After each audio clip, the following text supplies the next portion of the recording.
Saudara, berbagai hambatan yang mengakibatkan industri jamu sulit berkembang, diantaranya keengganan masyarakat dalam menggunakan jamu sebagai obat alternatif. Industri jamu juga perlu mendapat dukungan pemerintah melalui gerakan cinta produk dalam negeri, salah satunya dengan penggunaan jamu.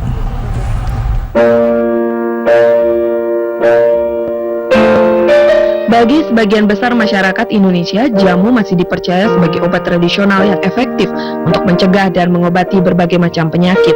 Berdasarkan data riset kesehatan dasar, 55,3% penduduk Indonesia menggunakan jamu, bahkan 95% diantaranya menyatakan jamu bermanfaat.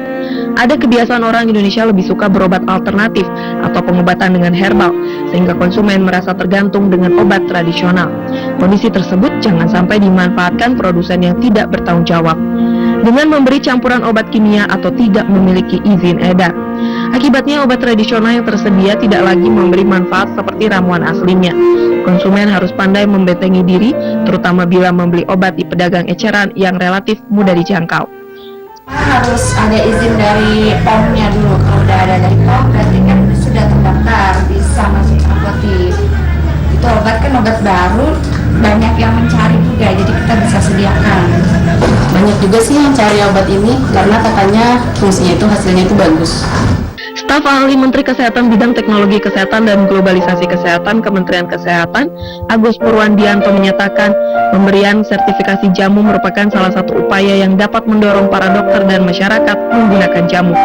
Upaya tersebut setidaknya dapat meningkatkan kualitas jamu sekaligus melindungi konsumen dari produk yang tidak berkualitas. Banyak melakukan regulasi untuk membuat aturan main yang lebih baik agar supaya masalah jamu itu mendapat tempat yang seimbang.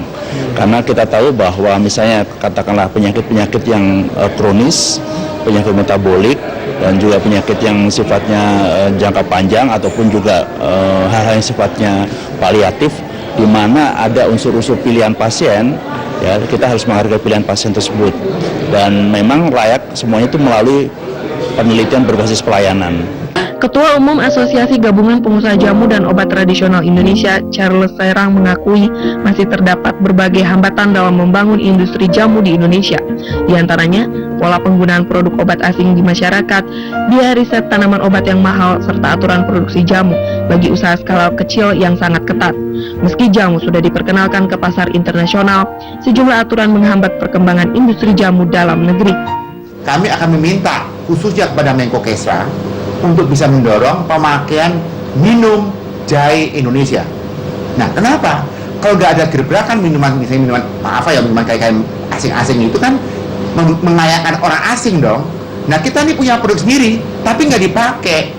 Nah, saya minta kepada Menko Kesra, mana komitmen kita sebagai pemerintah gitu loh, untuk mendorong supaya badan usaha milik negara itu memulai dulu lah. Ada teh, ada kopi, quote-unquote, kenapa nggak boleh ada minuman jahe? Produsen harus memperhatikan aspek kesehatan, mulai kebersihan bungkus jamu atau bahan baku pembuatannya hingga masyarakat mengkonsumsinya. Produk kesehatan pria Sowe misalnya telah diakui dan terdaftar di Badan POM RI serta tersedia di sejumlah apotek di Indonesia. Produk herbal yang berlabel Badan POM merupakan jaminan aman dikonsumsi masyarakat. Upaya tersebut diharapkan mampu mendorong penggunaan produk dalam negeri sehingga obat tradisional mampu bersaing dengan produk luar negeri.